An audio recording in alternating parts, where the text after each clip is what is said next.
பிறவாத கடவில்லையே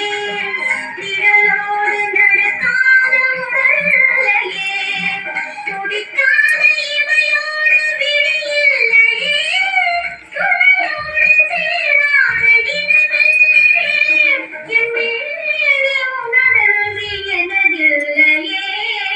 எழிலோடு எழி சேர்த்து இவை மூடவோ எனக்கென்று சுகம் வாங்க துணை தேடவோ